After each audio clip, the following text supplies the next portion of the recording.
So welcome everyone. We're just taking up some time now before the formal start of this. Welcome to this BEFIRST Research Africa and Interburns collaboration, supported by the British Burns Association and BAPRAS. You can already see that many people from all over the world are joining, which is absolutely great. And we have a fantastic panel of specialists and people who care a lot about burn injury today who are going to contribute to discussions about burn care. So whilst we're waiting, my name's Stuart Watson. I'm a burn surgeon from Glasgow, and I'm just taking up a bit of the time until we see if the participants number stabilizes at a certain level. This is a collaboration between 3 educational and burn development organizations. BEFIRST, Research Africa and Interburns. You may all be familiar with those. And they are working together to produce this webinar. I'm just continuing to wait before we formally start because the number of participants is still increasing. It's now 166, which is wonderful. So if those of you who've already joined, please be patient for just a few minutes while we make sure that the number of participants stabilizes before we make a formal start. So the idea of this is to give as much chance for discussion amongst the different members of the multidisciplinary team as we can have in a fairly short educational session, and to try and create something which is relatively true to life in terms of discussion about imaginary patient scenarios. We also have a couple of other more formal presentations, one in the form of a video. Sorry everyone, please continue to be patient because the number of participants continues to rise, and I want to wait until that stabilizes to let everyone who's joining can reasonably have a chance to join. So what we have during this presentation is 4 different imaginary patient scenarios, and we will put icons with the type of patient and details of the patient on the screen for you to see so that you can understand which patient is being discussed by the panel. And we will put to the panel various different clinical scenarios. And the theme of the 4 different patients is essentially, the first one is a patient with who's a healthy patient with a major burn. And the main theme of that is care of that patient through the later stages of resuscitation, through wound care, psychological care, care of the wounds, surgery, preparation for anesthesia, critical care. And then a second patient who is a delayed presentation, which is something that we felt was very important for people working in many of the countries around the world where there is not facility for immediate first receive or transfer of patients to hospital. So I think we're starting to stabilize at about 200 participants. So I think what I might do now is start the formal presentation. So I'm sorry, some of what I'll say will be repetitious, but I wanted to take up the time until most of the participants had joined. So now I'd like to just start and introduce this formally. So welcome to everyone. My name is Stuart Watson. I'm a burn surgeon from Glasgow in the UK. And we have a panel here of 14 burn specialists and 2 chairpersons who are going to take you through an imaginary scenario of the first week of a patient with a major burn injury, using 4 different clinical cases to demonstrate this. And this is a collaboration between BEFIRST, Interburns, Research Africa, the British Burns Association, and BAPRAS. So this is our faculty.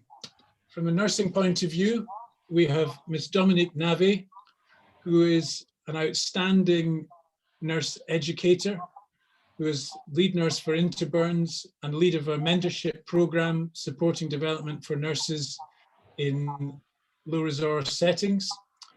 And she has devoted her working life to education and development of burn care around the world, and is an outstanding person who's shown great sacrifice in doing that. The second one of our nursing faculty is Mrs. Nicole Lee, who comes from one of the outstanding, possibly the outstanding burn centres in the UK at Chelmsford. And she's the lead nurse and lead nurse educator there. And I've seen many of her lectures recently, and she's an outstanding speaker who gives superb insights into burn care.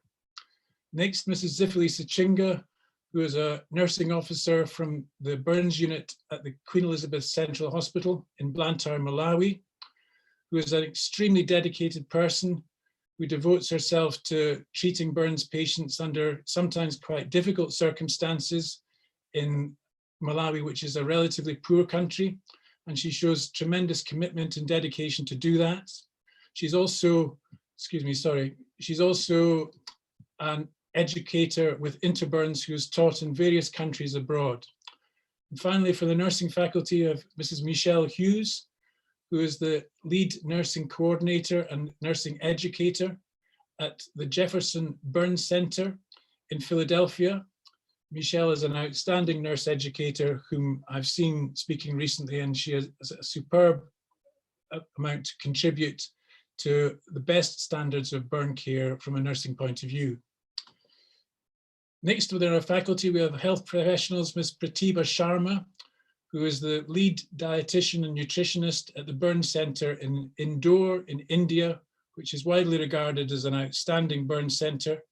She's also the dietitian lead for Interburns and has taught and is a dietitian educator all around the world. So welcome to Pratibha. Next, Ms. Alberta Roxon, who is the lead physiotherapist at the Korle Bu Teaching Hospital Burns and Plastic Surgery Reconstruction Center in Accra, Ghana. And she also works with both Interburns and Research Africa in prominent educational roles with those organizations. And finally, from a physiotherapy point of view, Dr. Sarah Smales, who is consultant physiotherapist at the outstanding Burn Center in Chelmsford, UK. Sarah both works from a clinical capacity and is a leading burns educator from a physiotherapy point of view. Next, we have the medical surgeons and ICU faculty. Professor Adeline Maganza is an outstanding individual in the burns world, who is the director of the Burn Center at the Chris Hani Baragwanath Hospital in Soweto, Johannesburg, South Africa. He is an outstanding clinician, researcher, and educator who is widely regarded all over the world and is a hugely eminent individual. Next, Professor Tom Pottekar. And at this point, I'd just like to give my thanks to Tom and his wife, Dominique, who is also on the faculty, because Tom and Dominique have really helped me in the process of my work as an educator around the world. And it was Tom who really inspired me to start in that role. And also his various educational techniques, which I learned from him, have proved invaluable to me throughout my career. Tom is the lead of Interburns, which is an educational and development charity which has done a huge amount of work around the world in the last 20 years. And he's the lead of the Centre for Global Burn Injury Policy and Research at Swansea University. He's also been a very highly regarded burns and plastic surgeon throughout his career, and he continues to work surgically around the world. Dr. Shobha Chimania is the director of the Burn Center in Indore in India, and has been regarded as an exemplary individual in setting up that center. And within that role, she's also become the lead of the Interburns Training Center there, and she's a co-founder of Interburns. Dr. William Hughes is the director of the Thomas Jefferson Burn Center in Philadelphia, USA. He's a hugely regarded burn surgeon who's been a lead in a burn center for more than 20 years and has a vast amount of clinical experience and a great reputation as an educator in burns. Mr. Ampoko Ampoma is a burns and plastic surgeon from Korle Bu Teaching Hospital in Accra, Ghana. He's both the director of the Burn Center, the Burns and Reconstructive Plastic Surgery Center there, and also has recently been appointed the chief executive of the hospital there, which is one of the largest teaching hospitals in Africa. He is an outstanding surgeon and an outstanding leader. Dr. Ram Varam is an intensivist and anaesthetist at one of the best hospitals in the world from a plastic surgery point of view in Ganga in India. And he is instrumental in starting a burns unit within that hospital. And welcome to Ram to join us. And finally, we have Dr. Raja Shanmuga Krishnan, who is also a surgeon at the Ganga Hospital in India. And he is a burns and plastic surgeon who is trained in the Burns Centre in Chelmsford in UK and is setting up a burns unit in Ganga and is regarded as an outstanding technical surgeon and educator. So that's the introduction of the panelists, and I must emphasize I'm hugely grateful to have such wonderful people joining us. Next, the webinar format.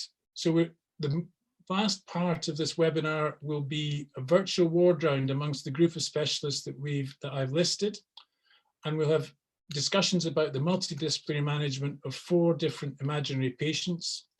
In the middle, for a break, there'll be a brief video from Jorge Leon Villa-Palos about assessment of ventilated patients. And then towards the end, there's going to be a presentation from Professor Tom Pottigar about Interburns activities and their current educational portfolio. So these are the 4 imaginary patients. We have a 17-year-old male with a 55% total body surface area burn and no inhalational injury. So the theme with him is going to be treatment of a typical major burn without inhalation. Then we have an 18-month-old female with a 20% scald, which has been a delayed presentation. And that the theme there is managing a difficult burn injury in a delayed presentation situation. Then we have a 45-year-old female with a 25% burn, which includes the neck and face and an inhalation. So the themes there will be treatment of neck and face burn and inhalation. And then finally, we'll have a high voltage electrical injury in a 50-year-old male. I'd now like to pass on to our chairpersons, Oren Shelley, who is a superb and vastly committed burn surgeon who's worked for many years as a lead in the Burns Centre in Chelmsford, UK, one of the outstanding centres in UK, and also works in Dublin, in his home country of Ireland, as a burn surgeon. And am I right in thinking that Jorge has not yet been able to join us? Jorge Leon Villa-Palos. He's here now. Thank you. I'd like to welcome Jorge Leon Villa-Palos, who is the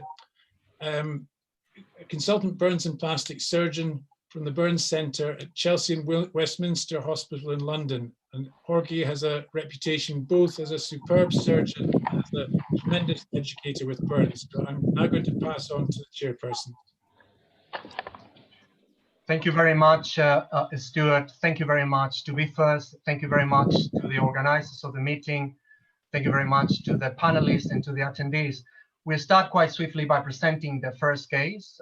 As Stuart Watson described, is a 70-kilogram, 17-year-old patient that has suffered a flame burn involving 55% of his total body surface area, involving vast amounts of the body, involving hands, forearms, arms, chest, abdomen, and the lower half of the back. Of that, 50% is partial thickness burn.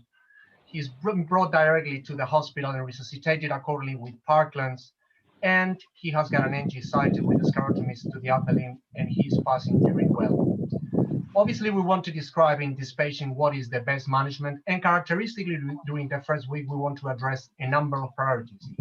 Obviously, this patient needs to appropriately have all of his markers of hyperresuscitation addressed with hypoperfusion, hypovolemia, acidosis, hypothermia addressed, and characteristically within the first week, involvement of the multidisciplinary team that will address the priorities of debridement and soft tissue cover, stabilization, nutrition, and infection control.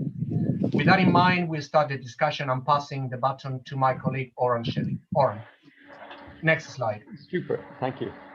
So thank you, Jorge. So we can see there's a few things about this patient. It's one that we would consider someone who's got a young man with his life ahead of him, but a major burn. I'd like to take us through a few of these areas: the fluid management, the feeding, the analgesia, the dressings, the position, and the surgical plan. You can see here there's a distribution of a full thickness burn injury. And one thing that we've heard is this chap has maybe been igniting petrol, and there's been fluid and so forth spilled on him potentially as well. The first question we have is, how are we going to manage this gentleman's fluids after the resuscitation period? And I'd like to ask Ram Varam from Ganga Hospital just to tell me, what should we be doing fluid-wise with regard to this gentleman now? Thank you, Mr. Shelley. Is this during resuscitation or post-resuscitation, Mr. Shelley? Post-resuscitation. So it's now, well, it's 12 to 24 hours. We're still during that early resuscitation period. Do you prefer to use crystalloid, colloid? Could you just tell us a little bit? Okay, in Ganga, what we normally do is we continue to give crystalloids. We use a lactated ringer solution to continue with the post-resus care for fluids. So the questions always are going to be how much fluid, what fluid, and when to give, and what are our resuscitation targets. So we continue to give crystalloids post-resuscitation. We base the amount of fluid on both static and dynamic parameters on the bedside, as well as on lab values. So we look for a decreasing trend in lactate. We target a urine output of 0.5 mils per kilo per hour. We accept a slightly lower urine output than normal as long as the metabolic status is maintained. On top of that, we also like to use dynamic parameters like passive leg raises, echocardiographies to look at the IVC volume, and we prefer to give fluid challenges rather than a continuous infusion. Ram, could I just stop you there? You said the passive leg raise. Could you take us a little bit through that? That's restoring volume to the circulation, is that right? Yes, Mr. Shelley. So the passive leg raise believes in basically translating fluid from your lower limbs into the heart. So it's essentially trying to use what is there in the capacitance vessels in the body. And this gives us, so if the patient is lying supine, you basically raise the legs above the level of the heart in order to translate the fluid in the venous system into the right side of the heart. When we do that, we monitor the blood pressure and look at the heart rate. And if there's any change in the blood pressure when we do that, we assume that the patient is still fluid responsive. Mm-hmm. Ram, I've got one question basically regarding something that you have just said about achieving 0.5 mils per kilo per hour. Classically, yes, the teaching is to take into consideration a higher ratio of urine output when you have got any type of petrol burn, only because both it affects basically the shift of fluids. Do you still stand by that, taking into consideration that there is petrol ignition here? Yes, even though traditional teaching and the current understanding with the hydrocarbon load is to target a slightly high urine output, we have found that even with targeting 0.5 mils per kilo, as long as the metabolic status with regards to a decreasing lactate trend, a pH, and the general dynamic assessments are good, we're quite happy to accept a 0.5 mils per kilo per hour urine output.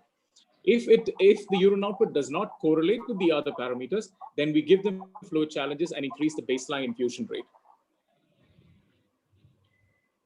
Thanks very much, Ram. I might just ask Prabitha to tell us a little bit about feeding. I'm not sure if she'll share slides on this occasion, but yeah, we've got an I would like to share my screen. May I? Yes, so we've got an NG tube placed in this patient at the moment. Do you usually start immediately at full feeding, or do you tend to put a slow rate running first off to make sure that there's adequate absorption? Yeah, thank you. See, for such cases, we start, are you able to see my screen? Yes, indeed. Thank you. Yeah. So this is the format that we use at our center, and we have designed this specific format for the burn cases. So for all major burn cases like this patient, we just start calculations, and that is the process we initiate at the time of admission. And then we consider all these parameters like the depth of the burn, the weight, the height, and then we calculate the nutrient requirement. But for the beginning, we start 1/4 of the nutritional requirement. We don't go with the aggressive nutrition here because this is the F phase of the metabolism. So it is like you don't need to do aggressive feeding with such cases. So for this patient, we can do enteral as well as oral also together. So this is the, the initial management we do at our center. For initial 12 to 24 hours, we initiate with the 1/4 of the nutritional requirement. So this is how we start nutrition care process at our center. Thank you. Pratibha, just for our audience, would you agree that this patient would need approximately 2 grams per kilogram of protein in order to overcome the metabolic response to trauma in this case? Yes, of course, because he is a major burn. Above 50%, we consider 2 grams per kg body weight protein requirement. Also for the calories, we consider Kaderi formula. Thank you. Super. Thank you very much, Prabitha. One of the next big challenges for a major burn is the pain management. And I'd like to ask Safili if she's able to join us. These are obviously patients who have extensive injury. What is the strategy, Safili, if you can join us for looking at the pain management here? What tools do you find most effective as a nurse? Or maybe while we're getting you to come online, I might ask Ram to join us again. There's a lot of talk. Yeah. Hello. Oh, Safili, thank you. Yeah, are you able to hear me? Yes. Okay. Yeah, so for the pain management, because for the 8 hours, patient is in much pain, so we go from oral morphine. But we don't have the IV one, which is ideally the best because of poor perfusion in the first 48 hours. However, we use just oral morphine for any type of pain patient. Okay. Yes. Thank you very much. So oral morphine and also paracetamol. And that is given 4 times, like QID in a day. Super. Well, I think for the first 48 hours. That sounds like it would be very useful. I might ask you also to lead on the dressings. Do you find it challenging managing dressings in these patients? And what do you tend to use for the first dressings? Yes, for the type of burns like these ones, we have to use flamazine and also use on paraffin for full thickness burns. So that means for the anterior and posterior trunk and the hands where there are deep wounds, we use the USO and paraffin. That is used as chemical debridement. But for the partial thickness burns, we just use, for the first dressing, we just use Vaseline gauze. But for the subsequent dressing, we use topical agent like betadine or flamazine. Yes, and I can see a message is coming up on our screen from Stuart, who's telling us that the morphine is a standard of care, which I would agree with. And of course, we know that there's unpredictable absorption through an enteral route. So you're quite right, Safili, that the intravenous route is always going to be a more predictable, better, and safer. And also, you're not getting that secondary absorption 1-2 hours later of a large amount. So thank you very much, Stuart, for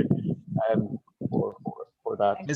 Mr. Chairman, can I intervene? Yes. Yeah, so sorry, I thought that maybe we can intervene as we go along, just to make a few comments. But first of all, in terms of feeding, what we believe is that every patient must start enteral feed. In the first 48 hours, you don't need to achieve the calorie requirement. The main reason that you're giving the fluid is just, the feed is just you want to avoid this gastroparesis. What we know now is that if you delay the feeding, then your patient will have gastroparesis. That's why people thought that if you don't have to feed this patient in the first 42 hours, which is wrong. So you don't need to achieve the calorie requirement. Then progressively you increase your feed by day, maybe 3-5, you can achieve your calorie requirement. And I agree with my colleague who made a comment about the fluid, how you manage the fluid. Now, after for 24 hours, of course, we reassess as he said. Just we must be careful sometimes. This patient with 40% burns can have a deep burn, and then this deep burn can lead to kind of myonecrosis, and then you'll have sometimes to keep the fluid up to achieve a urine output of more than 0.5. But in general, if it's not the case, I totally agree with what he says. Thank you. Adeline, could I get you to stay on the line? Because I'd also like to ask you now about the surgical planning, because of course we're talking about the first week following a major burn. We've done all the necessary, shall we say. This is a 17-year-old man with a 55% burn. When do you ideally bring this patient to theatre, in your opinion? And do you do everything at one sitting? No, thank you very much. We believe in early excision and cover. Now, we don't rush this patient to operating room if we haven't resuscitated the patient. So for us, early excision goes up to 5 days sometimes. So we'll make sure that this patient is well resuscitated, and usually we achieve a good resuscitation after 48 hours. Then we can consider to take this patient to operating room for excision. Now, this is a 40% burns. There's no way that we can go and excise completely. I mean, I can say in our setting, low-income countries, because we don't have enough cover. So what we'll do, we'll go gradually. Probably we'll do 20% of excision, and then we cover the patient, and then after 48 hours, we'll come back and then excise. So we would like to excise completely this patient within a week. That would be our plan. Adeline, do you excise and simply put a dressing, or do you excise and skin graft that 20% area? And yes, I agree. I think that the teaching will tell you that you excise and graft immediately the patient. But I can tell you, in practice, in my hand, it doesn't work. In my hand, it doesn't work. To excise and graft, there's a chance that I'm going to lose this skin graft. So I tend to delay the skin graft, I'll admit, but it's not what the teaching said. I don't know other colleagues if they've got the same experience, but for me, early excision and grafting immediately, I don't have good result. Okay, can I ask, with regard to looking at the pattern here that we can see, which areas do you aim to excise first or graft first if you're deciding to graft? Do you choose to go for the trunk first to get a bigger area covered, or limbs? Yes, in fact, we prefer to give priority to the more functional sort of part of the body. So the limb will be the priority. If we have to graft, we'll start with the limbs. Okay. And then go to the trunk, yes. Super. And thank you very much. One last question I might ask you, if you don't mind, and I'll also bring Ram in a moment. No problem. With regard to blood, obviously these are very inflamed patients. How do you manage blood in these patients? Do you go looking for donors, family, etc.? Oh, yes. I'm on two parts. When I work in South Africa, I think the blood bank system works quite well.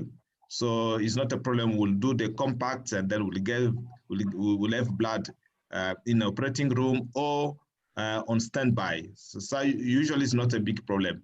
But when I go and work in other part of Africa, then it's a problem because they don't have a blood bank. Then they have to go and get blood from the family. Now, everything that I will do during the operation, I'll try to minimize the blood loss by any means. Maybe we'll go and discuss it a little bit later. Sure. Yeah, there are techniques, yeah. That's great, Adeline, really informative. I might ask Raja to come on board as well now. Just ask Raja, we all know about the concepts of early burn excision. And that's, of course, the ideal. Do you excise everything at one go? And can you tell us how you prioritize areas? Do you equally go for areas of function, or do you go for areas to get big areas covered to get the wound closed? Thank you, Mr. Shelley. So we would also like to get all the burns excised early. And we try to excise everything by 5 days. And so within the first time that we excise, we try to excise at least in 20 to 30%. And ideally speaking, I think if everything could be excised and allografted at the same time, I think that would be the ideal situation. But at least as we are just starting up, we're trying to do it by 20 to 30%. And then we try to come in 48 hours later, and then we try to excise the rest of it. In regards the area which we would like to excise, I think here what we would like to excise, if you're going to cover, we would rather cover the chest or the trunk first. And the reason being is that whenever we mesh the grafts and we put it on, we have a larger area which is covered, because right now we are thinking in terms of saving the patient. And then once we save the patient, then we can easily do all forms of other methods in which we can improve the function. So I think saving the patient comes here first, especially in our setup.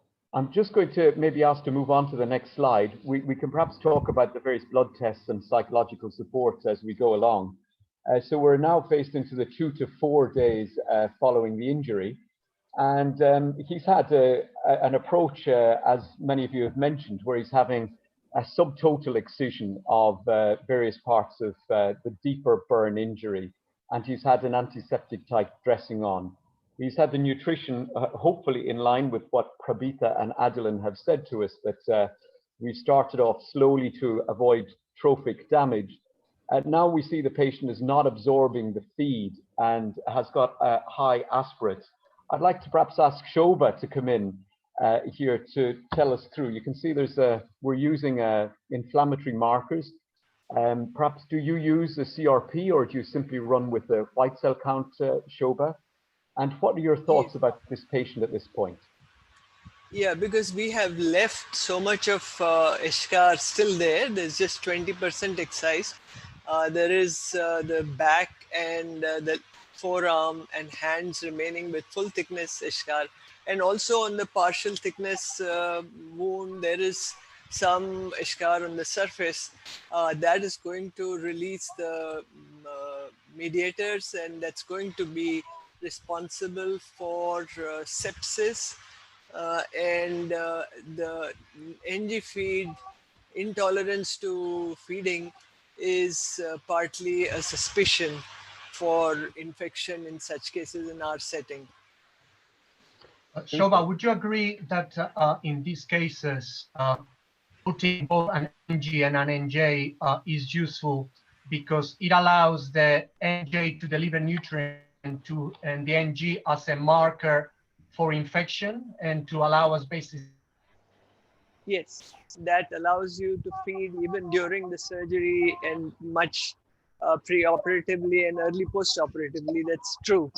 That if we put 2 tubes, that's really helpful in such a major burn. Thank you. Super. Jorge, were there any other questions you'd like to ask? We've got a patient with wound issues now, maybe coming back to Isafili again, talking to us, and maybe Michelle afterwards. How should we manage this wound that Dr. Shobha has just said, maybe sources of eschar, infection, and so forth? What should we put in the wound, Isafili?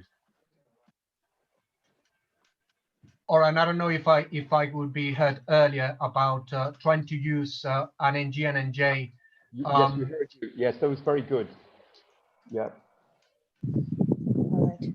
Yes, for the wounds, because we don't do any excision, so we just continue with the dressings. And for use and paraffin, we do a daily dressing. Okay. Yes. However, we don't have the, normally it develops to sepsis, which is not good for the patient.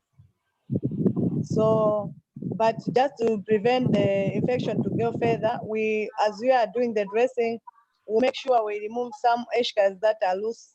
We deblide mechanically, or sometimes the wound is taken for just debridement in the theater, but not necessarily excision. So we'll continue doing the dressings. Do you use dressings like honey or other drugs like Milton or hypochlorite? Yes, we use hypochlorite for full thickness grains. For honey we use for partial thickness grains. Mm-hmm. Oh, yes. That's really helpful.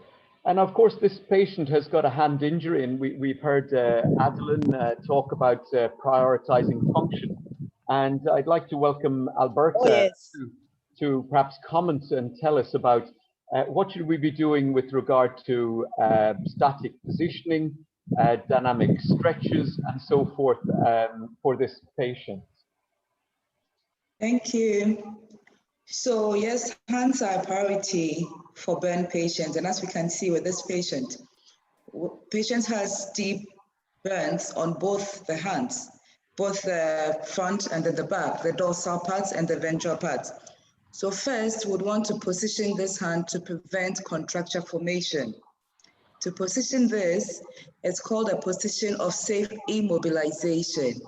So this is done with locally. We'll try to use POP material to do that. Sometimes we get to have thermoplast, which is more foreign and not easily available in Ghana or Africa. So we could get POP, which is a little bit more difficult to work with. So you set your angles from your wrist, your MCP joint, your PIP joint. So I would quickly describe that. Doing the wrist, you set your wrist at about extension of 30 to 45 degree extension. Then you get your MCPs to be about between 50 to 70 degree flexion. Then your PIP and DIPs are to be at 0 to 5 degree flexion. So when it's set something like this, and you make sure that the thumb is in opposition to the index finger. So you have patients getting both hands in about this position. I'm sure everybody can see my hand. So this is the position of safe immobilization. And this is usually done for the night time. So during the day, when therapists are around, we actually mobilize the individual joints. If patients can cooperate with us, we ask them to actively support this mobilization. If not, we try to mobilize passively and try to encourage early functional use, as simple as trying to get a bottle into their hand to try to drink water by themselves. So we maintain the integrity of the joints in the hands. But with this same patient, we are not going to be worried only about the hands or fingers. We would also be worried about the elbow joint because it's also sustained deep tissue burns. So it's most likely that the flexor components of the elbow are also going to develop flexion contractures. So we need to do a lot of stretches around the elbow and position it in an extension splint. Then lastly, we consider the axilla. So the axilla will be maintained at a 90-degree angle as well. And then during therapy, we do a lot of mobilizations to all the joints of the upper limbs. Thank you. That is very good. I've just had a brief message come in from Professor Hughes in Philadelphia to say, Bill, do you have any thoughts on how you position patients into a position of safe immobilization?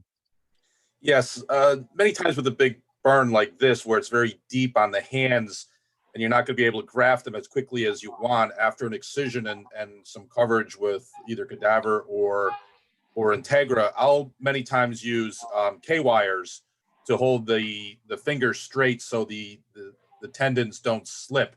And I find it easier later to get the patient to flexion than if they contract early and have difficulty extending later. And unfortunately, a lot of times that we see with the pinkies too, because many times the first few fingers and the splints do very well and the pinkies develop contractures. So very early, many times I'll place K-wires to help keep the fingers straight.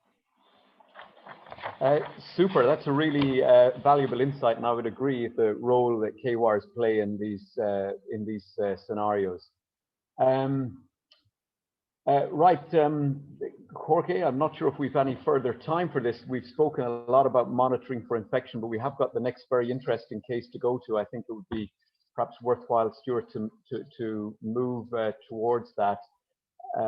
Thank you. Jorge, Yes, do you want to?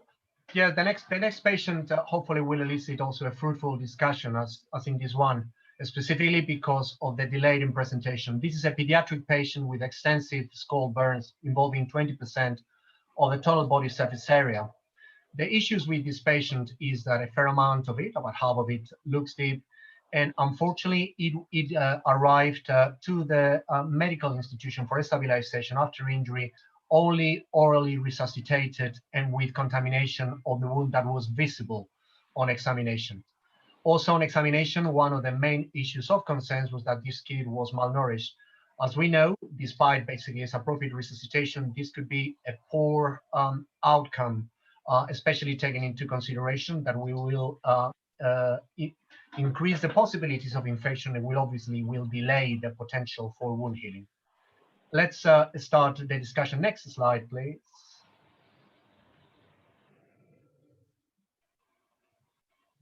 So if I could ask Opoku or Adeline Maganza to tell us about how would they manage the fluids in this kit, taking into consideration that first of all, there was a poor response to the urine output, and second, that it arrived in a delayed fashion. Also, and coming into sync with that, is how would we feed without actually causing any type of liver damage or any type of refeeding syndrome, a child that is malnourished. May I have some input on that from Adeline Maganza, please? Okay, thank you very much. Yes, you know, the child came late with 20% burns. And the big mistake that people will do is to rush this child for operation, even if the child has got septic wound. This child needs to be resuscitated. So you need to reassess and fluid resuscitate the child. Now, what is very important now here in children, as you know, is not only about the fluid resuscitation that you're going to give in terms of crystalloid. You must always add some maintenance. You must always give some glucose. And there are a couple of formulas that have been suggested. It will be difficult to go through it now, but that's the principle. So you resuscitate and then give some maintenance that contains some glucose. And as soon as you resuscitate the child, then you have to put up the nasogastric tube and start feeding the child if possible, if the child cannot take orally. And it's very, very important that you start the feeding as you mentioned before. It just, though we don't see it in children, but in adults, early feeding prevent as well what we used to call stress ulceration. So that's what I'll do. It's going to be very difficult to say how much fluid you're going to give. Of course, if the child is in a state of shock, then you use the treatment of shock, which means that you have to give 20 mL per kilo of Ringer's lactate or any crystalloid as a bolus. Then you continue to resuscitate the child. That's what I'll do, taking in account hypothermia, hypovolemia, and especially hypoglycemia. Thank you. There's obviously a number of issues here that are highlighted in this slide, and they involve basically the management of the wound that is contaminated on admission, and the need to potentially give antibiotics in order to control infection. Can I have the next slide, please?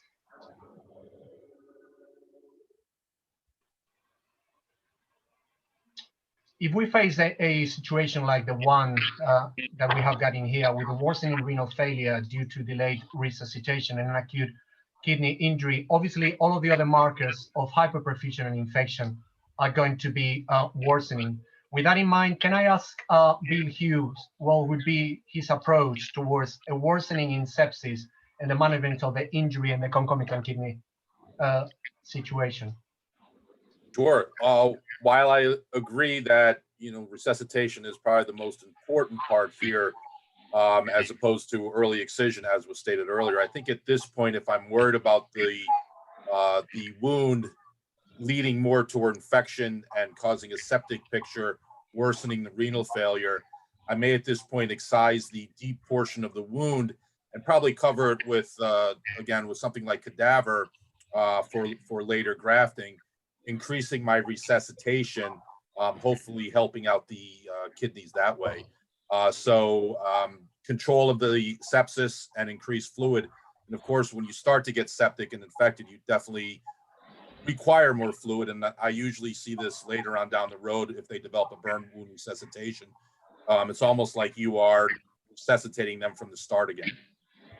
Thank you very much. That is a fantastic point. And I think that actually connects very well with the wound management, because obviously I think that potentially we all should agree that there needs to be a relatively conservative approach towards soft tissue cover until we have got a definitive control of the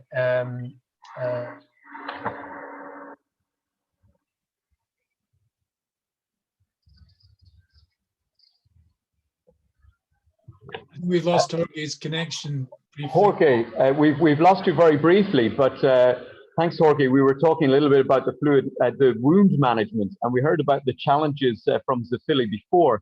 And I might ask Dominic and Michelle to come in on this. What do they, Michelle, first off, what do you put on a wound that's become septic? What are your ideal dressings? And then I'll come to Dominique to ask what she thinks around the world it would be best in a low-income setting. Michelle. So we would do dressing changes daily on the patient. We clean with Vash, which is a wound solution. It works great on strep and Pseudomonas. For kids, because we're worrying about sepsis, we want to assess it frequently. We would probably stay away from a long-acting dressing like Silver and want to do daily dressing changes. So just use a topical by way of just our normal topicals of sulfamylon if there's eschar, if we're worrying about that. We use Silvadene as long as they don't have a sulfa allergy or we're not worried about a G6 PD deficiency. And just something non-stick, most importantly, that we're taking off the dressing. It's a lot easier for the child, and we would do that daily.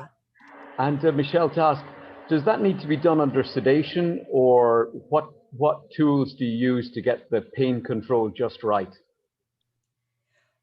No, we want to do it under sedation. We actually don't do any of our dressing changes under sedation. If I can do it, if they're going to the operating room with the surgeons, I will come in and do a large dressing change after the procedure in there, even if it's only on one part. If they're just debriding a small area, I'll still go in and do a full dressing change while they are under anesthesia. But if not, we just work with IV pain control for the children.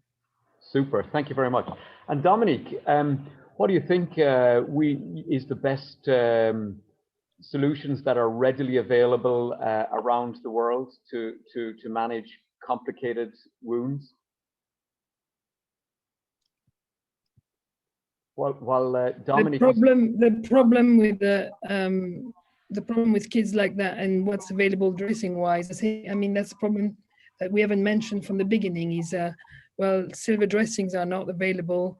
Flamazine will be available, but he's only 18 months old, so you can't. I mean, it's not a big burn, so you have probably to start with that. But they've got mainly Vaseline Gauze available, some Flamazine or some local Silver sulfadiazine. And that generally is about it. Washing the child every day with soapy water would be an option because they won't have any other solution, I would imagine, for washing the child. And try to keep the dressing dry. What I've observed a lot of times in lots of places is the dressing goes wet and the baby is wet sitting in it. And that's really what's the worst thing.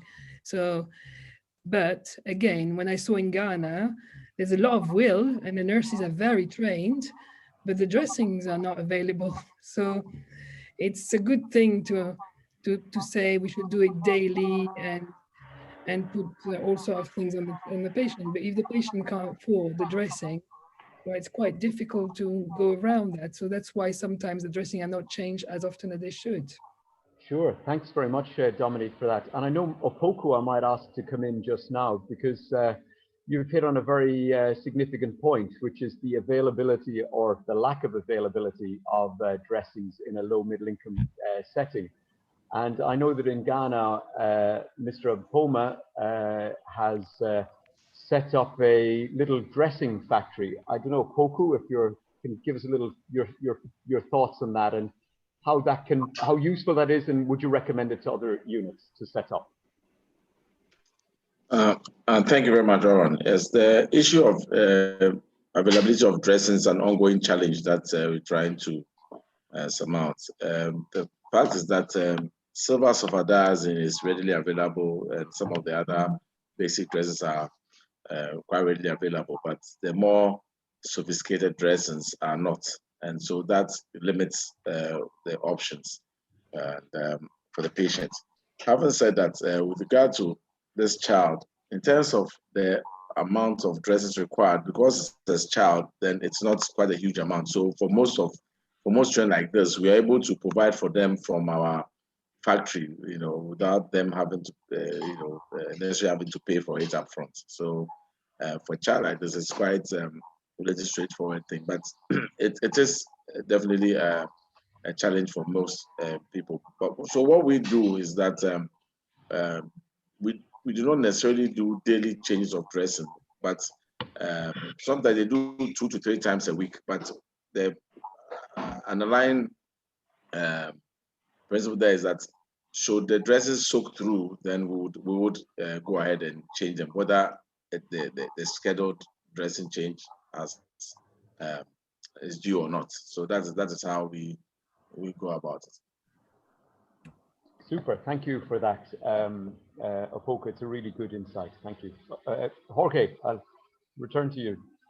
Yeah, so we obviously have got a situation regarding the surgery for this kid, and specifically the timing in view of both hypoperfusion, second infection, third hyponutrition, and fourth the resilience to the trauma of surgery. I'd like to ask Bill again what his thoughts are about managing all of those 3 options together and the potential for soft tissue cover and the strategy. There's a lot there, and that's what kind of makes this always interesting. Management of the dressings and the wound, getting the wound covered, getting the wound off, and then getting it covered is very important. With the low nutrition, though, it always makes it a little bit more difficult for the graft to take. I find out if the patient's getting his nutrition and has a good nutrition beforehand, the grafts always seem to do a little bit better. So definitely keep the feedings going with nasal, gastric, or J feeds if needed, knowing that they're going to probably need a little bit more fluid because they don't have as much of an oncotic pressure. The management of family is not very difficult, but you do have to explain things usually on a simpler level than if you're just talking to a colleague. And the importance of what you are doing to the child and why you are doing it. And unfortunately, a lot of times with children, the family sees them in pain and they get very upset and focus on that. So as much as you can keep them comfortable, awake and interactive, discussing with the family in very simple, easy terms of what you're planning to do and why, I think is very important. And of course, the faster we can get the wound then covered and healed is going to be better for the child, both by way of physiologically and also in the long run to decrease the risk of contractures. It's a little tougher with children. They don't understand that, you have to do something because it hurts. And a lot of times what we find out, if you're with the physical therapist, if it's like you're playing with the child or playing games with them, they're more likely to use that area than if you're just trying to make them move it. Thank you for that, Bill. Just basically one final thought before we move to the video. And what would we do? And this is basically just an open question just for the panel. I'd like to hear just one or two thoughts about what would happen if this child would have arrived, let's say 2 days delayed or 7 days delayed, and with no first aid of any kind before. Would futility and a type of feeling that there's not a lot that we can do and keep comfortable would be in the thoughts, or would we always try to effectively be a tiny bit more proactive, taking into consideration that we're dealing with a pediatric patient? That is an open question to the panel before we move to the video. Is it okay to see what Tom and Shobha think about that?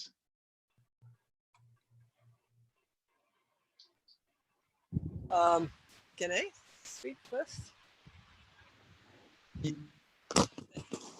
Thank you, Stuart. If this child came 2 days after with oral resuscitation, and if the oral resuscitation was adequate, then I think the renal failure would not be an issue. And if the urine output has been good, then I agree with Bill saying that removal of the dead tissue and closure as early as possible would be the best chance for him. But if he has, and generally they do have renal failure when they come on 2 days, 7 days is bad because it's then renal failure and sepsis together. 7 days is almost fatal. But 2 days is renal failure. Now for an 18-month-old child to manage renal failure in our setup is a big challenge. And along with that, there is a nutritional issue.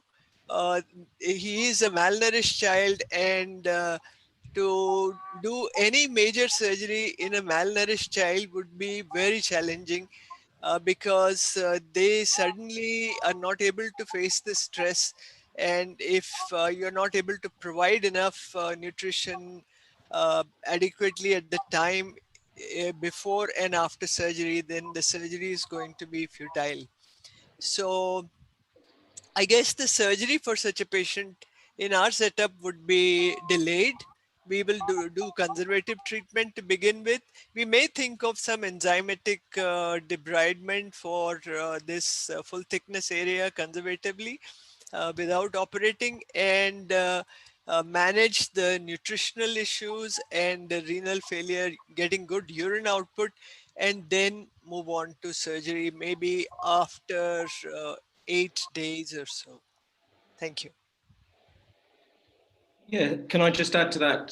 Thanks, Shobha. I think in terms of, the question was mentioned, if they turn up late, is there an option just for more sort of palliative treatment? I don't think in this case. No, I think an 18-month-old with a 20% burn, whatever stage they turn up, and unless they're, completely in extremis and nothing you can do, then as much as possible should be done, because they've got their whole life before them. Lots of things could change in terms of reconstructive options, etc. when they're 20, 30 years old.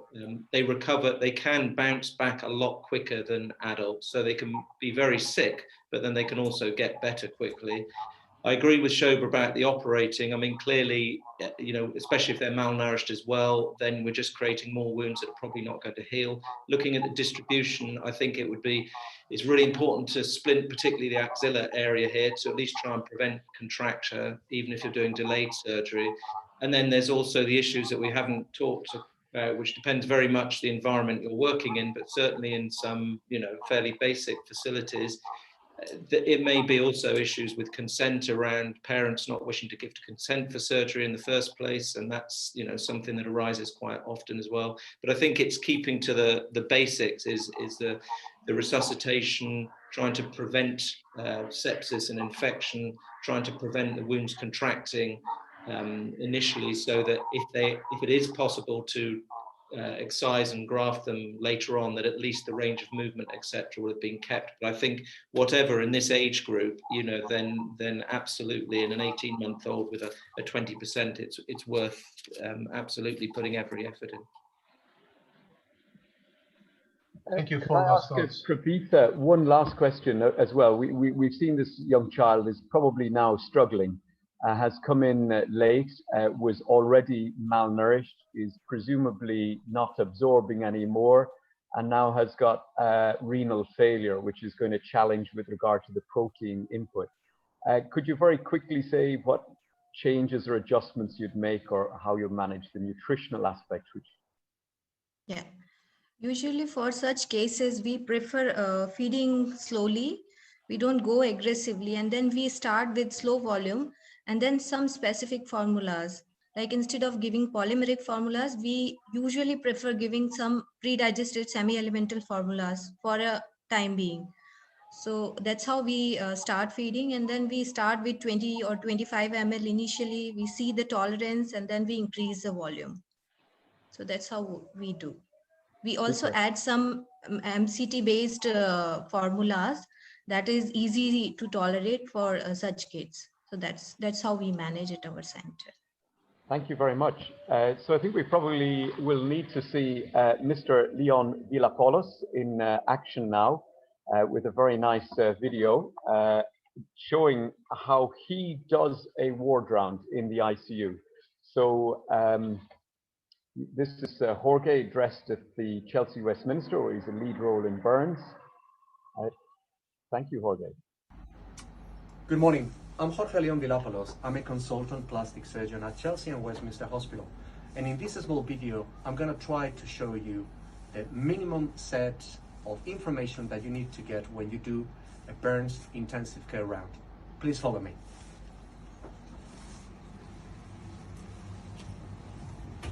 There are a number of features in which this round can be conducted. You can conduct it by systems, and this is what we're going to do. There's an advantage in doing so because you will not lose any type of information. Let's start with A for airway. In the case of this ITU person, the information that we want to get is about the tube. This patient is intubated. We want to have an information about what size of tube does the patient have got. This is a size 8 tube that for his body frame is appropriate. The tube is held at 27 centimeters at the tip.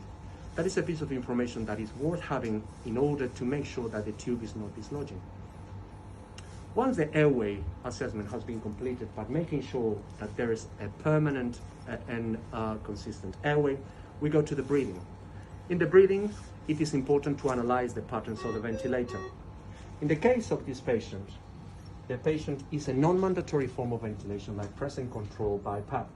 There are a number of features that are important to highlight in here, like the FiO2 that the patient is having, 25%, the pressure, the peak pressures are in the airway, in this case it's 16, and the peak pressures, normal peak pressures are approximately 20. There are other pieces of information that are here, like the PEEP, which in the case is 5, and also from there we are going to go straight into knowing what the gases are. Follow me. In the case of this patient, the gases are tremendously important. The pH, the base deficit, and the lactate are going to be features that are going to tell us not only about the respiratory status of the patient, but also about his metabolic status. So if there is a single blood test that you want to take into consideration when you assess the breathing, take a look at the blood gas. The pH, the base deficit, and the lactate will give you a phenomenal amount of information. After B for breathing, we're going to go for C for circulation. And in the C for circulation, there's a number of features that are tremendously important in order to warrant the circulatory status of the patient. First of all, what are his vitals? In the case of this patient, his heart rate is 98 and his blood pressure is normal with a mean arterial pressure in brackets of 67. That blood pressure at least is going to warrant appropriately urine output, and is going to counteract the effect of some of the sedative agents that the patient may have, like for instance fentanyl and propofol, or in the case of this patient, the fact that he is on the filter and there may be some fluid taken from him. In the monitor, we're also going to be seeing the temperature of the patient. It's 36.4. The temperature is tremendously important. It tells us about the status of sepsis and about the potential for hypermetabolism or an infection just going on. In the case of this patient, that feature may be slightly masked by the fact that he is on the field. Okay, follow me. This patient is in the filter because he suffered a very deep injury that made him go into compartment syndrome and rhabdomyolysis. That has clogged his kidneys and has made his EGFR go below normal values. In the case of this patient, we're trying to keep him metabolically at bay by making sure that his kidneys recover. But at the same time, some fluid is being taken out of him, which is going to detract part of the fluid homeostasis and making him slightly hypotensive. Therefore, they need to take this into consideration when we give him fluids. It's very important at this stage that we know the amount of fluids that the patient is having, and if he is on any vasopressors. In the case of this patient, he is on double-strength noradrenaline. As a guideline, the noradrenaline is pumped, if it's a normal strength, approximately 46 mils of crystalloid with about 4 milligrams of noradrenaline. That is going to give us a starting point about infusing noradrenaline of up to approximately 1 microgram per kilo per minute. That can be titrated according to the mean arterial pressure. It's important in C4 circulation that we know the fluids that he is having and the infusions that he's having. Here we can see that the patient is not only having IV fluids and infusions, but also is having his NG feeding over a 24-hour period. This is an especially important feature because the absorption of the NG or NJ feeding is an important marker of sepsis. Therefore, if you see an ITU patient and you feel that the patient is not absorbing his feeding, and at the same time you check that he's got a high temperature and a thrombocytopenia, these are indirect features together with a change in the neurology, that is an increase or decrease in the sedative regime of the patient being potentially septic. So we are in C4 circulation. We know about the vasopressors, about the fluids that he's having, including his infusions. We obviously need to take a look at the urine output, which is a very important feature. In the case of this patient, obviously, there's a minimal amount of urine output due to the fact that he's got renal failure.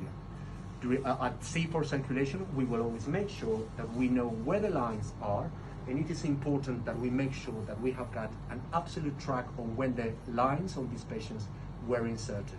Central lines, arterial.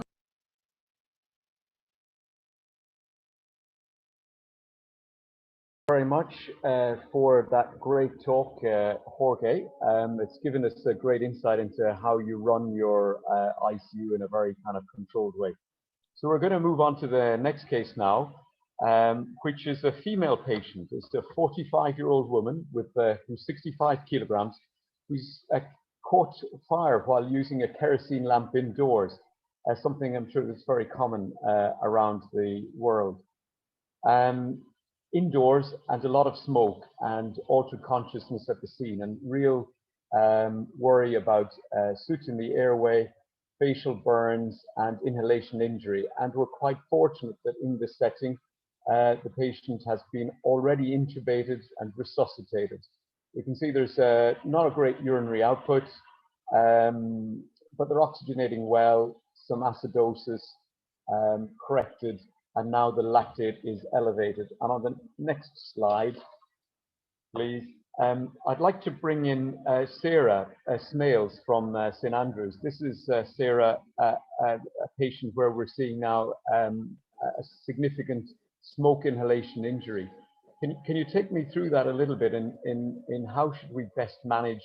What should we give? Is there anything we can give to manage the setting? Thanks, Mr. Shelley. So when these patients land in our unit, the first thing we would do is bronchoscopy in our admissions room, but I appreciate that this might not be available in many countries. It's a great technique to allow you to visualize the airway. You can see the extent of injury and anatomical area of injury. From a physio perspective, the priority there is to get all the black stuff out, all the carbonaceous particulate matter out of the patient's airways as soon as possible.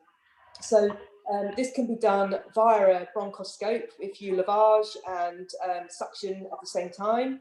And we have a fairly sort of proactive physio team here, where we would be seeing the patient probably every 4 hours in that first day, and certainly when airway casts are being produced, to position the patient to encourage possible drainage, use of manual techniques and suctioning to clear those airways as soon as possible.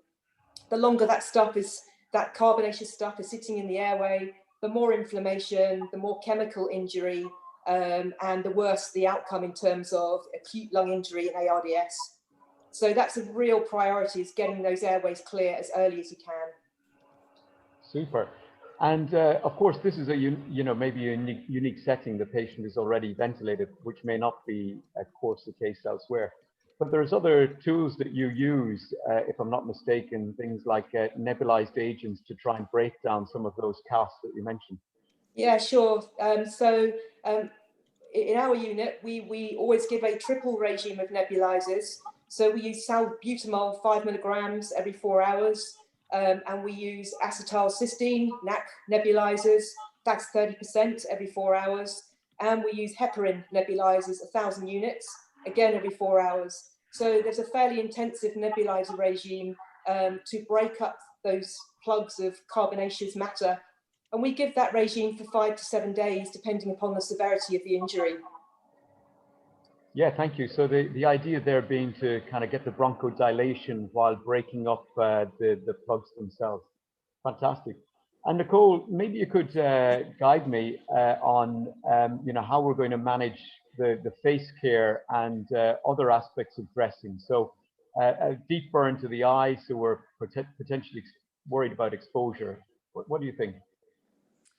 So we need to get them eyes cleaned and looked at quite quickly because of the swelling. Otherwise, we're probably not going to get in them for a few days. But a regular regime of eye ointments and actually checking whether or not there's any damage to the eye needs to be done quite early on. Within regards to eye care and face care, we'd be doing it every 6 to 8 hours on our unit as standard. We would probably be adding, we quite like Flamanol for faces on our unit. So we'd be doing that regularly, almost creating a bit of an eschar to itself. It gets quite thick, so the patients quite like it because it covers over the nerve endings, depending on how deep it is. And then we wash it off regularly and reapply. Yeah, you're going to say something? I was going to say, and just to emphasize the point there, that the Flamanol is quite distinct from Flamazine, isn't that right? It does not have silver. Flamanol, yeah. So it's an enzymatic agent rather than Flamazine. Yeah, it's not a silver agent. What other? I know you have a lot of experience with other dressings such as honey and so forth. What are your thoughts about their usefulness in burn care? It depends. As I've said before, it depends on whether or not the wounds have been debrided or not. So that first initial thing, if the wound isn't debrided, then you need something that will start that process. So your Flamazines and your honeys might be quite good at debriding it. But if it has been debrided and grafted, then you're going to be looking at topical agents of antimicrobials. So be it your betadines, your honeys, your hypochlorites, vinegars, whatever it is that you're treating your bugs. Something that will kill off them bugs and keep the bacterial load down. Fantastic. I'd like also to ask Alberta to join us again to tell us, how does she manage patients who've got the inhalation injury, accepting that some of them may not be intubated? Alberta. Thank you. So back in Ghana, we would always get assistance of the nurses and the anesthetists to help us to manage inhalational injuries. And we are fortunate to have a good ICU. So if they need to be intubated, they are intubated at the ICU level, whereby we go in as physios to do mobilizations, to try to get the secretions manually for them, and then suction is done with the help of the nurses. But if the patient is not intubated, and on the general wards, then we go and do positioning as well to help with chest physiotherapy to get the mucus moving, and then suction is done as well. Or if patient is conscious enough to be able to cough, then we encourage them to cough out whatever is blocking them in there. Yes. Super, Alberto. That's really important. And I might move on to the next question, which is about the next day in this, which is they've got an ongoing fluids and the inhalation injury. Ram, is there anything that we need to do? Do we need to give more fluids or less fluids in these patients who've got a significant inhalation injury? Inhalation injury patients are known to require much higher fluid volumes than your regular non-inhalation burns. And we need to keep that in mind when we try and give fluids. The targets remain the same. You continue to resuscitate them. You continue to give a lot more fluids based on your based on the parameters that you're trying to assess. So yes, I would definitely go ahead and give as much fluid as is required, but keeping in mind that too much fluid can also affect your oxygenation after a certain point in time. So it's a very fine balance that has to be constantly assessed and reassessed. Thanks. And Sarah, so we know this patient is obviously a higher risk of airway injury, and we're perhaps having to give them more fluids, which goes to the lung. What are your own thoughts about the usefulness of tracheostomy in this patient? How do you assess a patient with regard to their potential for extubation and their need for tracheostomy? Yeah, that's an interesting one. Our practice in our unit is that patients who have significant smoke inhalation injury on top of maybe comorbidity, so this lady, I don't think is very elderly, but if she's got comorbidity, then her chance of a successful extubation obviously is reduced. If she has a more than 30% deep burn, full thickness burn, she's got multiple dressing changes, multiple anesthetics, deep sedation, and grafting procedures perhaps, that all increases the chance of respiratory failure and a poor outcome when we want to extubate this patient. So our practice is to early trachea these patients, and then we find that we have a better outcome in terms of getting these patients awake and actively exercising. So these patients would be up and out of bed within a couple, within 2 or 3 days of their injury, because we've tracheed them and we can turn off all the sedative agents, but keeping the analgesia on. Super. In terms, yeah. Sorry. No. I'll say in terms of the ventilation, our standard practice here is to have a protective lung strategy. So we aim to achieve a normal tidal volume of 6 mils per kilo for our patients when they're positively pressure ventilated. And for all ventilated patients, we use VAP bundles. So that's a ventilator-associated pneumonia bundle. So we sit them all up 30 degrees at least, and sedation hold every single day. So you're waking that patient up. And of course, a trachea will make that easier for you. That's really brilliant. Mrs. Shelley, can I quickly add a point? Please, if you don't Ram, mind? yeah. Tracheostomy also facilitates better tracheal toileting, which is probably something very important when they're recovering from an inhalational injury. And so along with the points that Sarah mentioned, I would include tracheal toileting as one of the indications for early tracheostomy. Super. And can I very briefly ask Shobha, Adeline and Opoku, do you agree, and is it easy for you to offer tracheostomy in your setting? Shobha? In our setting, we try and avoid intubating all the burn patients with facial and suspected inhalational injury. And we do the conservative management of raising the head and giving them adrenaline nebulization and removing the mucolytic agents and doing chest physio. And we are able to avoid intubating a large number of patients who would have been extubated maybe in 2 days. Only those who have actually the lower respiratory tract injury will ultimately get intubated. So the frequency of intubation is reduced a lot in our setup, and we would avoid doing a tracheostomy, because if we have not covered the neck till then it leads to a lot of infection in that area and sometimes causes problem. So we'll have to make sure that we have grafted the neck and the graft is taken up and then do a tracheostomy. Tracheostomy definitely is helpful. like Nicole said, I agree with her. Thank you. Thank you. Arun. Okay, thanks, Shobha. Maybe very quickly, Adeline and Poco, do you agree with what Shobha has said there about avoiding intubation? I see that Ram has been nodding. Yeah, we're quite aggressive in terms of intubating this patient and ventilate them earlier. What we found, if you leave them without intubated, when they go to respiratory distress, and then you tube them, usually they don't do well in our setting. So we're quite aggressive in terms of intubating and ventilating earlier. And in terms of tracheostomy, I agree with what Shobha said and Nicole. But we don't do it as a routine. What we do, we'll select a patient. So if a patient is an old patient, he's got a COPD, he's got other comorbid condition, then we know that ventilation will take time. Then we'll do tracheostomy earlier. But if it's a young patient, fit patient, and then we'll try to delay. I know people will say 7 days, but sometimes we go up to 10, 12 days. And extubate the patient.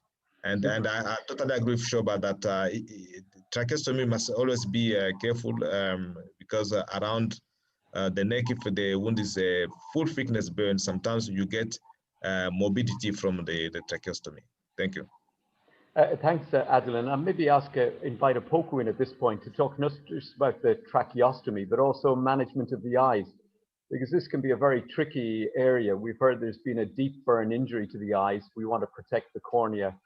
Poco, first off, with regard to tracheostomy, do you follow some of our previous speakers' thoughts?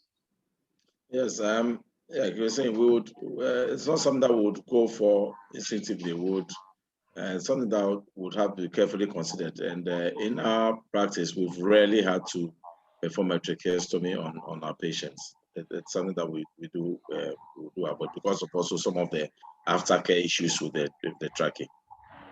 And with regard to the eyes of Poco, do you think these patients, do you ever use a temporary tarsorrhaphy using the tubing to stitch the eyes closed to the sides, or what are your recommendations to manage this?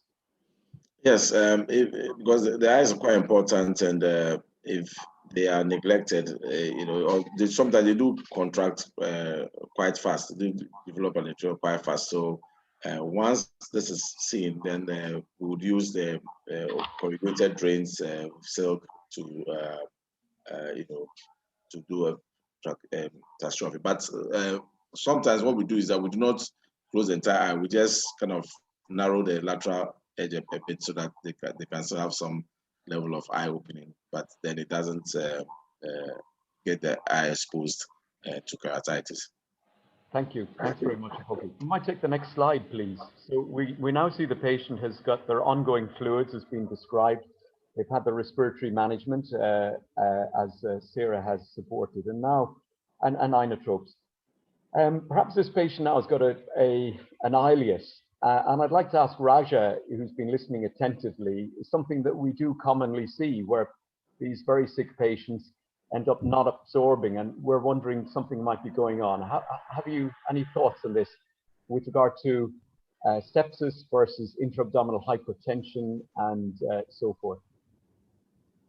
I think the first thing that we need to think whenever we don't have when we don't have feeds absorbing is we have to think about sepsis, and especially these sort of patients, especially when they have deep burns. And I think this sort of sepsis will definitely go away only if we're going to also operate on these patients. So we need to think about if you're going to go on for a case of operating, and that means if only when you're going to operate, when you get all these deep burns out, and only when you get all these deep burns out, will you get all the features of sepsis out. And in those sort of cases, then probably as Nicole and Sarah said, we may have to intubate the patient. And the other thing that I would also like to tell about during our operation is that we would like to excise the burn over the neck, and we would autograft the neck, because I think at least in 5 to 7 days we can go ahead for a tracheostomy. But we would not do a tracheostomy in a dirty wound. We would rather excise it and then put a graft, and then we would do a tracheostomy. I think that's the only extra point that you would like to think about. And the other thing that you need to also know is that even though the patient has got an ileus, we still need to give some amount of trophic feed, because if we don't give trophic feed, it's going to become worse in terms of sepsis. And I think most probably, if you've been feeding from day number 1, I think the most number of thing we need to think about is sepsis.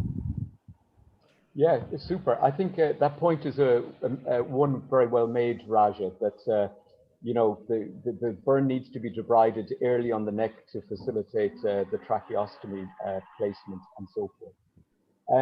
With regard to intra-abdominal compartment, Bill, can I invite you in here? Do you measure intra-abdominal pressure routinely?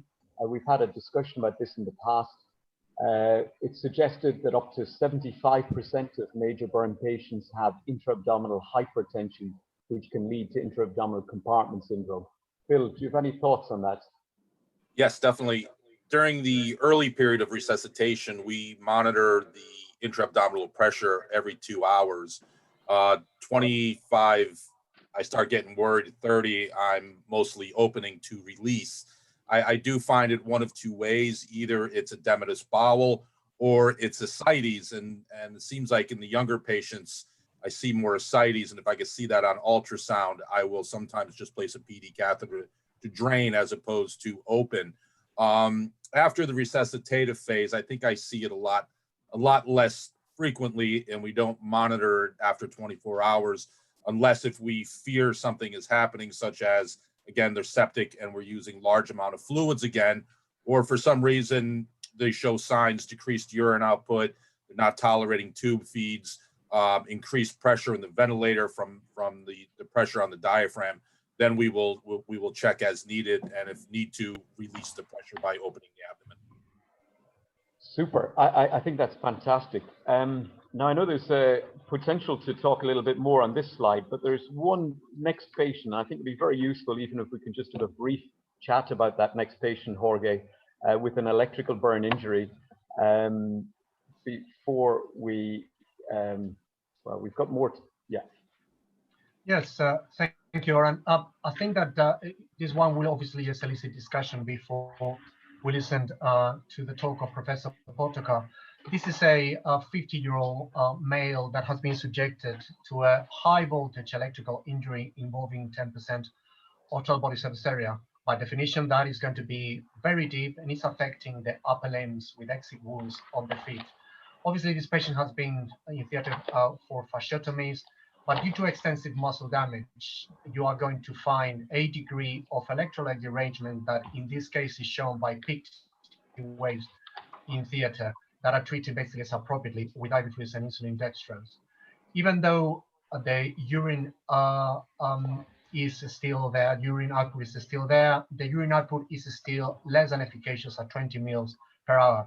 And there is indirect evidence of compartment syndrome and the presence of hemochromogens in the circulation by dark urine. With that in mind, there is a number of points that we need to take into consideration. First of all, how are we going to prevent the renal failure and the consequence and the potential of cardiac damage? And how are we going to monitor basically the progression of these patients? Can I have the next slide, please? With that in mind, I'd like to open the following discussion. First of all, I started by the lower point in this slide about the ongoing surgical plan about fasciotomies. And the reason why I'm saying this is because this is going to have a direct impact in the establishment or progression of renal failure. My question to Opoku is, would you re-explore the potential of debridement or revisit the fasciotomies? And how would you address the presence of renal failure in this patient and appropriately support the renal function? Opoku, that is a question for you.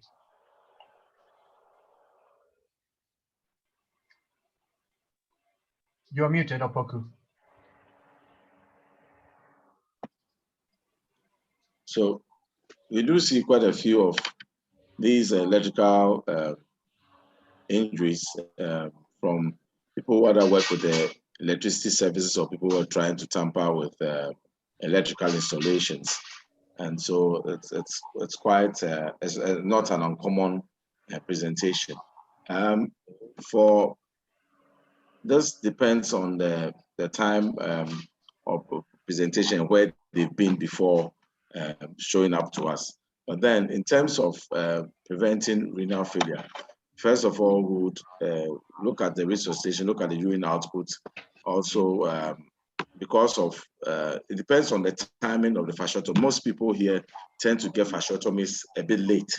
So sometimes at the time, that's depending on where they presented to initially.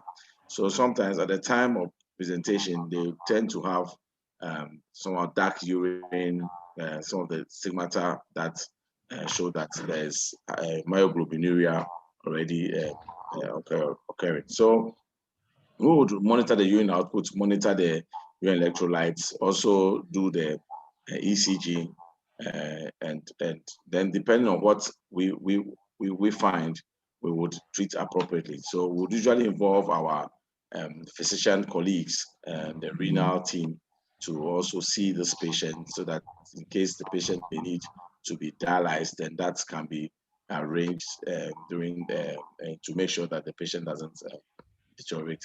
But then in terms of hyperkalemia, we usually start emergency with a GKI infusion before we use calcium gluconate, etc., or other means. And so in terms of in terms of the wound, we would initially remain conservative, looking at because for a lot of these injuries, they tend not to declare themselves, early, or sometimes they may still have ongoing. But we may do some serial debridement maybe after 48 hours, if necessary. And for a lot of these injuries that I've seen, the damage tends to be concentrated around the wrist and then the ankle, because obviously these are areas where there's the diameter of the limb is narrowest there, and then also most of it consists of bone and tendon, which have high resistance to the passage of electricity. So the heat generated causes a lot of damage in these areas. So usually you find that it's concentrated around the wrist and the ankle. So you get a lot of extensive necrosis, and occasionally we've seen spontaneous bleeding from the radial artery or some of the blood vessels, which will then have to be urgently addressed as a matter of an emergency. And so sometimes we may have to put in a vein graft, etc. So once that those issues are solved, we will also look at the general state of the patient, making sure that he doesn't have any arrhythmias, etc. And then with respect to the wound, this is one of the situations where occasionally we may have to look at using some kind of flap to cover the wound as a matter of emergency because of the exposed structures. But if that is not the case, then we tend to remain conservative and do serial debridement, and then later on decide what definitive cover would provide for this patient. Thank you, Opoku. Can I have the next slide? Because that actually just touches base with the surgical management of this patient, which obviously is going to include a urgent decision about the level of debridement and the potential to amputate the hands. Can I have Professor Maganza to come into the discussion and tell us regarding Bessie Santelès, the surgical plan of these patients?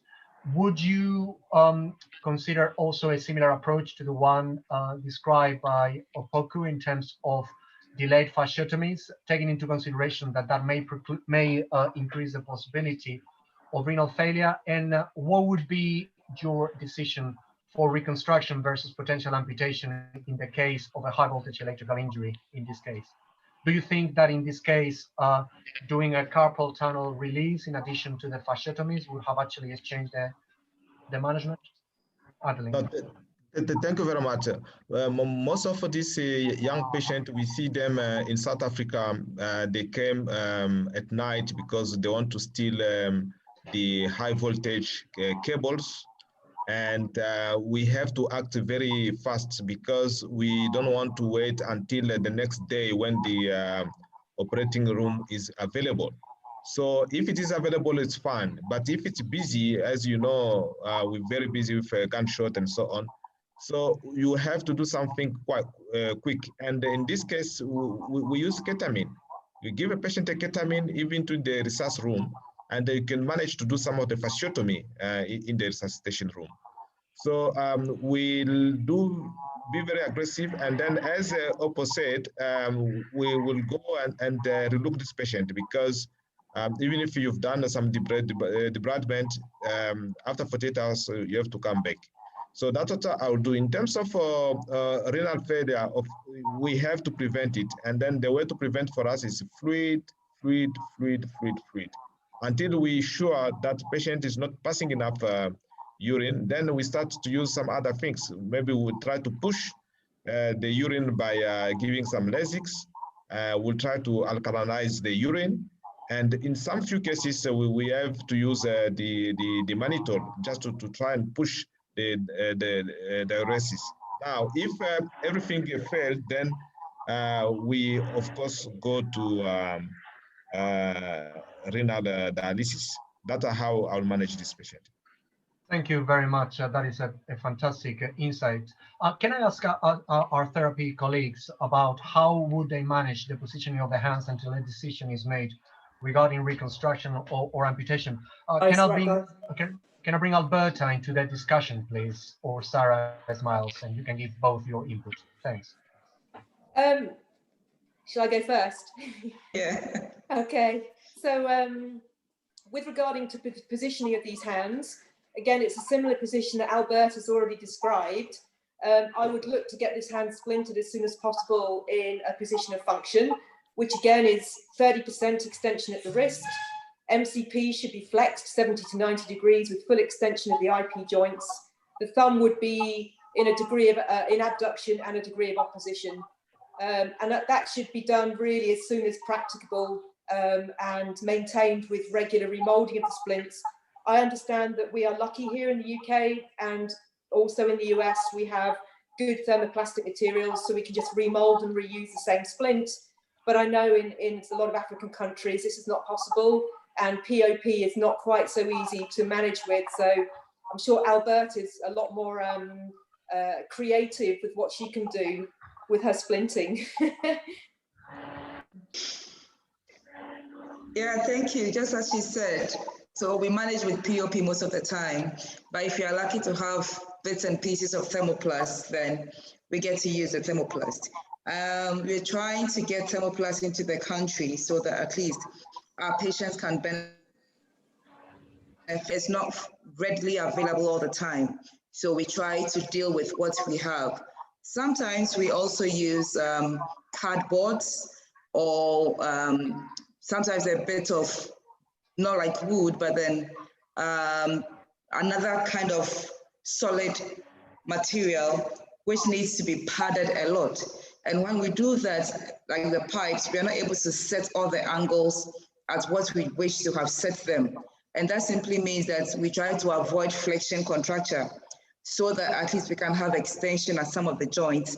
And then we do more frequent mobilization and engage family members and the patient and educate them to understand the reason why we need to do what we are doing. Thank you very much, Alberta. Just to finalize with this patient before we go for the lecture of Professor Potuka, can I bring a final point of discussion? First of all, from Bill Hughes about if he would actually reconstruct or amputate this hand. And can I bring also Zivilis Shinga in order to tell me what type of support do we give from the nursing point of view to this patient and their relatives prior to this decision? Sure. I think that as long as the hand is viable and the area is viable, I would try to reconstruct as much as possible.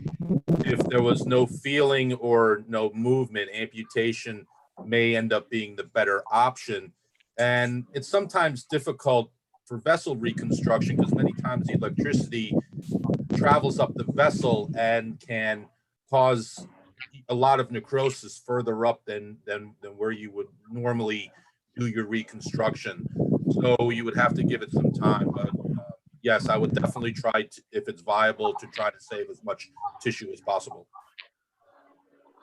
Thank you, Bill. Sifili, any final thoughts about the roles of nursing support for this patient before we go to the next lecture?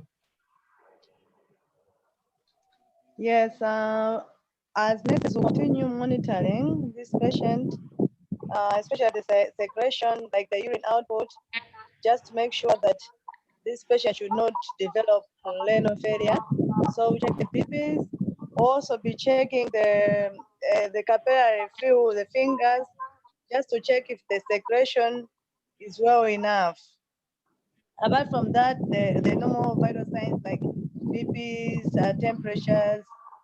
Also consider providing the psychosocial care, not only to the patient, but also to the guardian. So we'll explain the disease process, explaining what is really happening, how the affected the patient. We also ask the guardian just to support us, like the splinting, to ensure that the compliance of the splinting and all the procedures that will be happening to this patient. Thank you, Sifili. With that in mind, obviously, we need to all to take into consideration the fact that these injuries are highly dynamic, that they need a high degree of suspicion for cardiac damage, for renal damage, and for progression of the wounds. With that in mind, and after this very interesting discussion, I'd like to pass the baton to Oran and to Stuart to introduce Professor Potoka. Thank you. Absolutely. Thank you very much, Jorge, for that. I think Tom Potsker needs no introduction, really. He's the chairman of and lead director of Interburns, along with Shoba, who we set it up, and Dominique and others, such as Sean Falder, have worked extensively around the world to promote burn care. So very delighted to have so many people worked with Interburns and for many years with Interburns. I'd like to invite Tom to tell us about his approach to developing burn care internationally. I don't know if he can share his screen, Stuart, if Tom is there.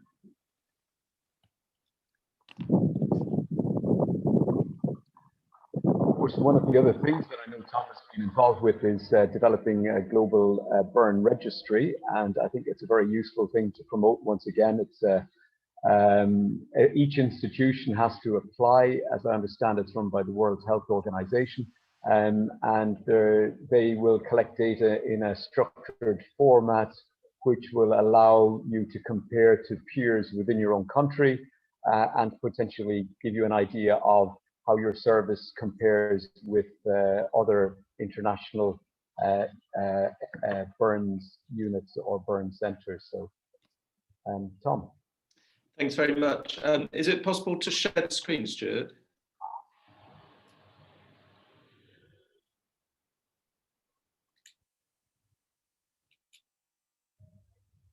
Sorry, we didn't hear you, Stuart, there. Tom, again, ready for you to share. Just try again, Tom. Okay. It's ready for you to share. Okay, great, thanks. So I suppose we've talked about so much today, and I suppose I can do the summary almost while Tom is talking or getting ready.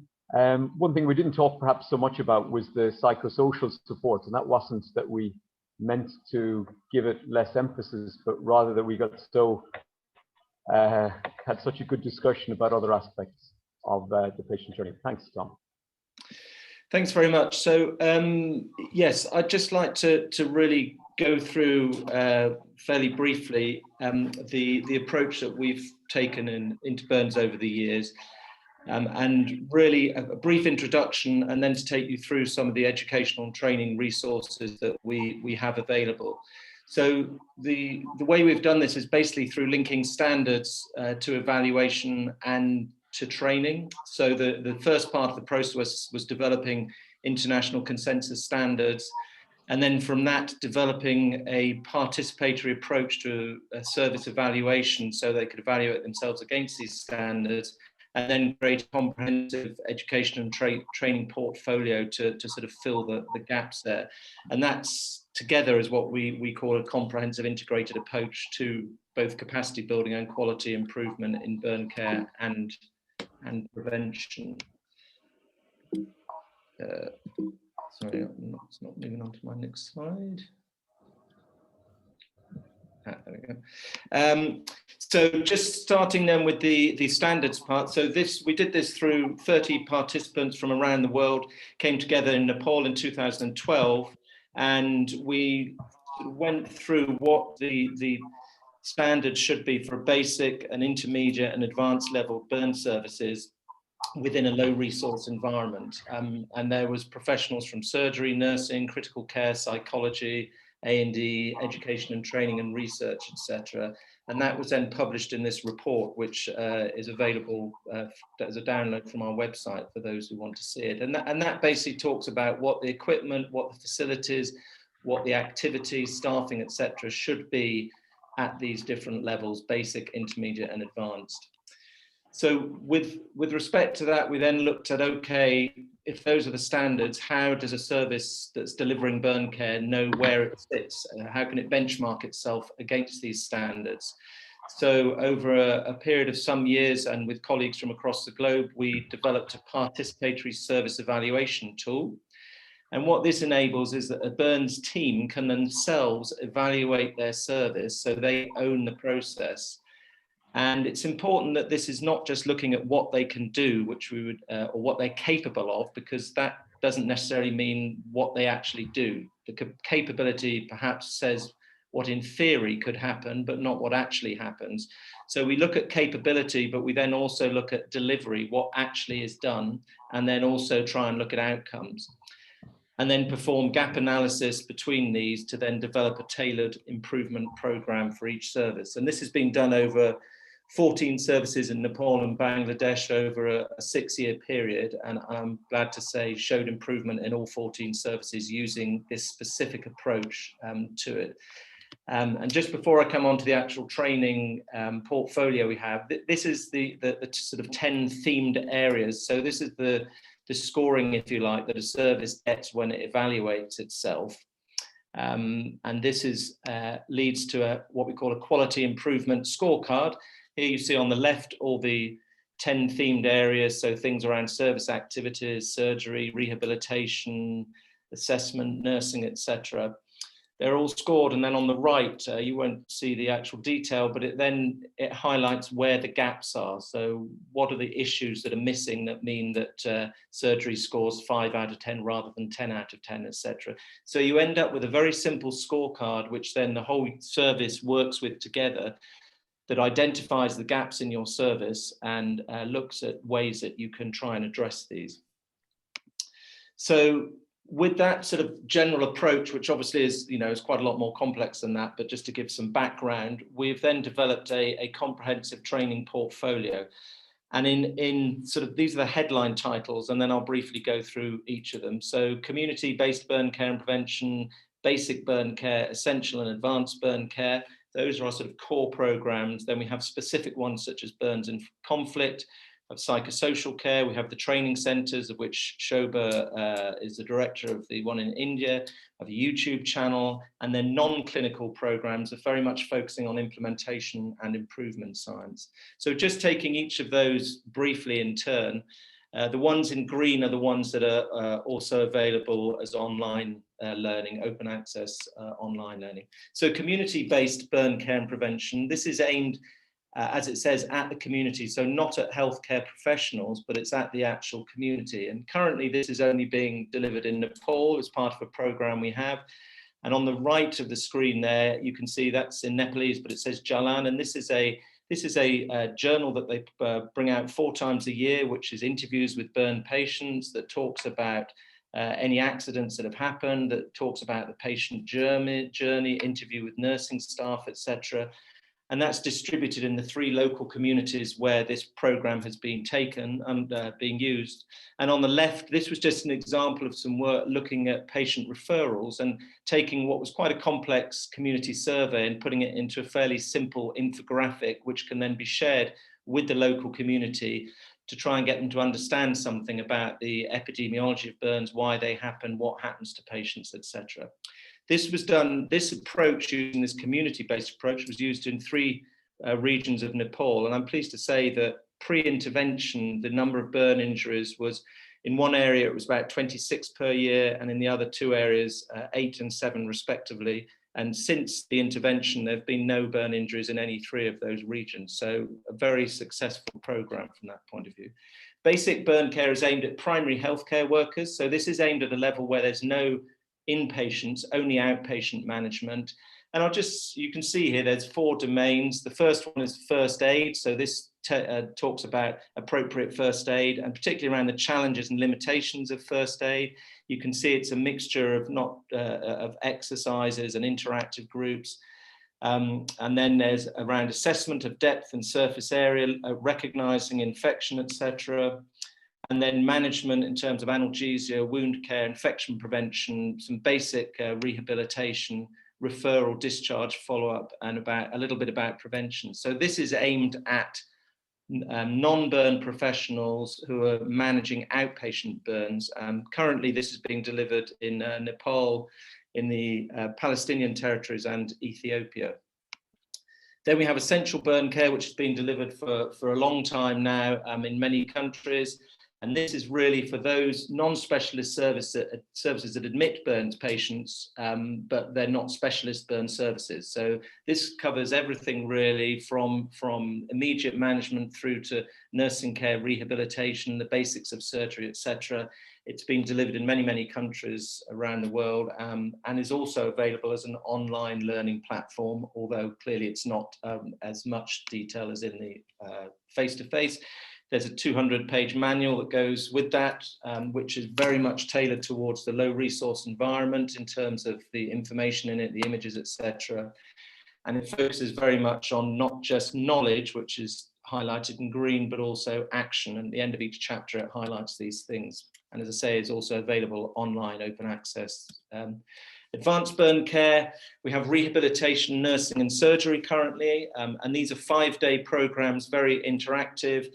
That really get people involved. There's usually 30 to 35 participants, and with a faculty that comes from across regions, Middle East, Sub-Saharan Africa, Europe, etc. I've just got a few images to show you how interactive it is. I'm not going to go obviously into the detail of the programs, but you can see it really involves, this is a rehabilitation one, actual patient contact, working with patients. The nursing one, again, it's very, very much an interactive program, that everything from sort of prevention and infection control through to dressings, analgesia, etc. And the surgical one, lots of simulation, lots of focus group discussions, case discussions, morbidity, mortality meetings, etc., etc.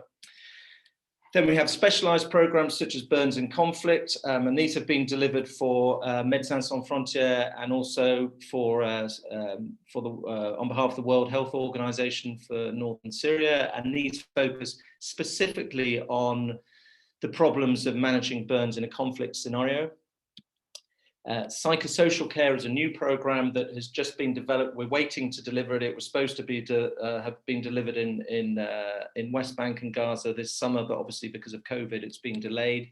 The aims of the training very much around for nurses and therapists and medical staff as well, to have some basic training around psychosocial management, to understand the challenges, aware of the vulnerability, appreciate the various strategies that are available. And again, it's a very, very interactive program that uses case studies with lots of discussion, etc., etc. The training centers, so currently we have 4 training centers, 2 in Nepal, 1 in India, and 1 in South Africa. These have been extremely successful. Shobha has been running the training center in Indore for many years now. And as you can see, it's a fairly comprehensive syllabus. We have a whole portfolio. It's open to nurses, doctors, surgeons, anaesthetists, therapists, nutritionists. They come with each of those groups has an individual program and portfolio, and they do case reports, etc., which are then marked by outside faculty and fed back to. This is just the centre in Indore that Shobha runs, so you can see there's been fellows from across the globe there in quite high numbers, and a mixture from, as I say, general surgeons, plastic, paediatric, nurse. Pratibha runs the nutritional therapy program there.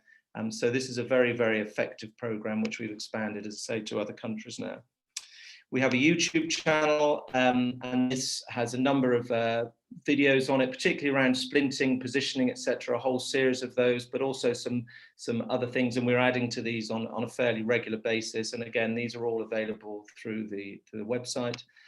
And then the non-clinical stuff, we have implementation and improvement science. So this is a 5-day workshop that's open to burn service staff. It's also going to be made available open access online in the next few weeks.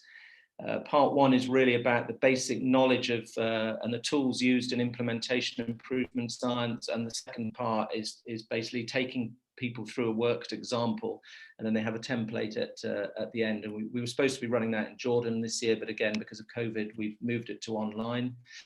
There's also a program, similar topics, but specifically for nurses. And this was run with the centre in Swansea, it's run in Malawi, and Zifli has been involved in that as well. And this is specifically for nurses. 7 nurses took part from Malawi and Ethiopia. It's a 1-year program focusing on quality improvement and implementation science. There's 3 weeks of face-to-face during that, and the participants are supported with developing and delivering their own QI project during that period, which has been very successful. And we've just started a quality improvement mentoring program. There's 12 mentees currently coming from Tanzania, Sierra Leone, Gaza, West Bank, Ethiopia, Nepal, and Ghana. 6 mentors coming from Ghana, Palestinian territories, Ethiopia, Malawi, and India. This is an 8-month program which will be supporting these mentees and guiding them through a QI project in their own environment, from initial decision as to what to do right through to completion of the project. So that's a sort of overview of all the current educational and training options that we have, most of which are described, as I say, on our website, and there's often updates when things are coming up through Twitter, etc. So a very brief, quick run through, but I hope it gives you an idea of some of the scope and the approach we take to try and support capacity building and quality improvement, particularly in lower resource environments. Thank you. Thanks, Tom.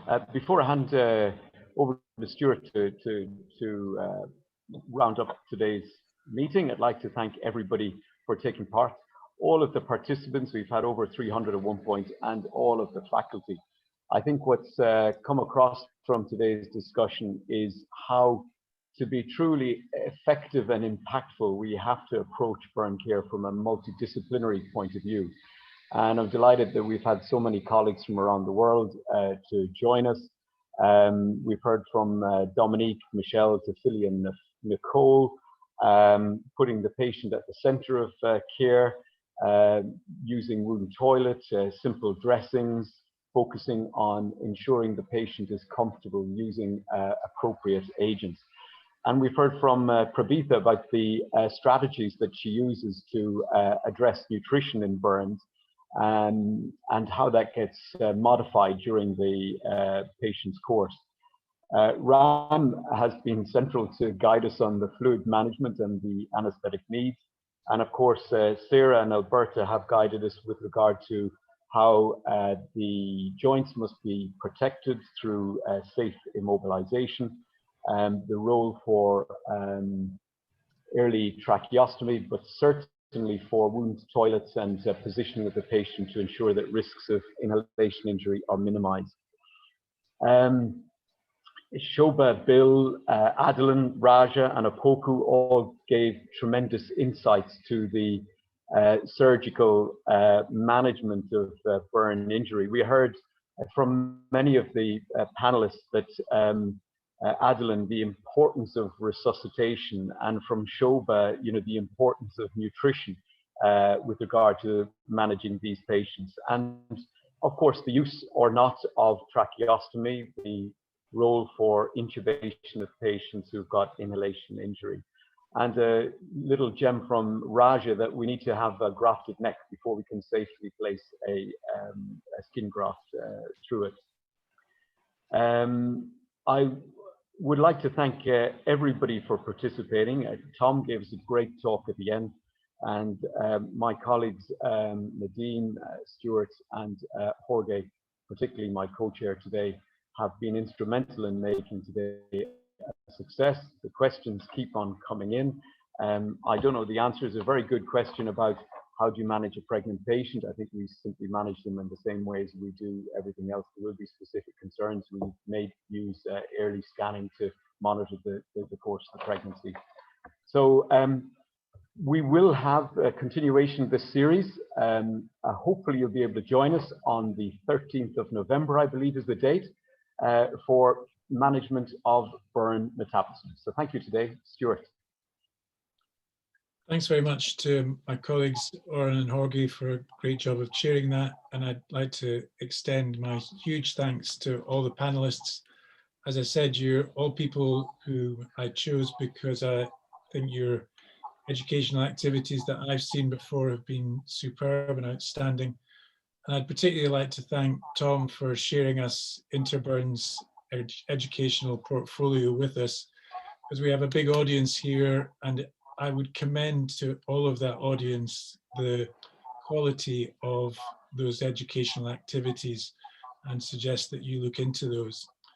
So where we're at with these webinars is that good things come out of bad, and we started running these because of the circumstances of COVID.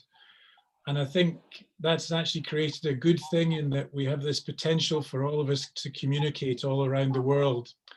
So I'd be hugely grateful if you can leave constructive feedback for us about this. I'm sure there are ways in which we could have done this better, and in ways which we can seek to have similar things in the future and to do them better, so that we all share our knowledge and our understanding of burn care for the betterment of patient care all over the world. So I just finally want to thank all the audience who joined us. It's wonderful that you've taken time to support this, and I hope that it's been helpful to you all. So we'll close it now, and thanks and best wishes to everyone. Thank you. Thank you. Thank you.